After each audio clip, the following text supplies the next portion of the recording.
ibang mga bata na hindi matutuwa nito. Ang galing yung pagkagawa nito mga ka-idol. Pero mga ka-idol, sa ibang bansa po ito ha. Kung napapansin mo yung lugar na yan mga ka-idol, ito ay para siyang public na pasyalan. Siguro libre siguro pumasok dyan. Tapos makikita na yung mga isda naglangoy-langoy.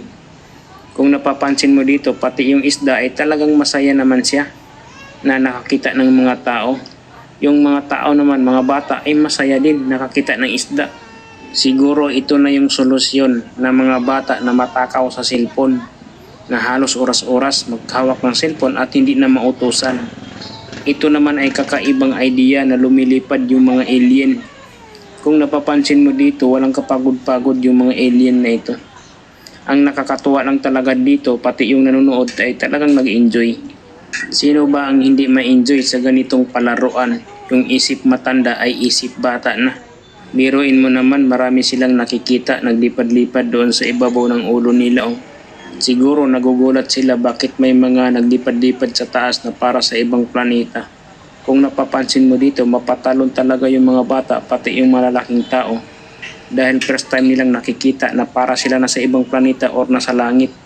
Sana magkaroon tayo ng ganitong idea sa ating palaruan o pasyalan para yung mga bata na lagi naghahawak ng cellphone ay talagang mag-i-enjoy na kapag nakita nila to na may naglipad-lipad sa kanilang uluhan. Malaking tulong din to mga ka-idol para ang mga bata hindi na humahawak ng cellphone. Kung napapansin mo ay talagang nakakatuwa naman panoorin, biruin mo naman. Kung first time mo talaga nakikita yung mga anghel na naglipad-lipad sa taas ay talagang matutuwa ka dito. Kung napapansin mo dito mga ka-idol, maganda talaga siya panoorin at mga tanawin.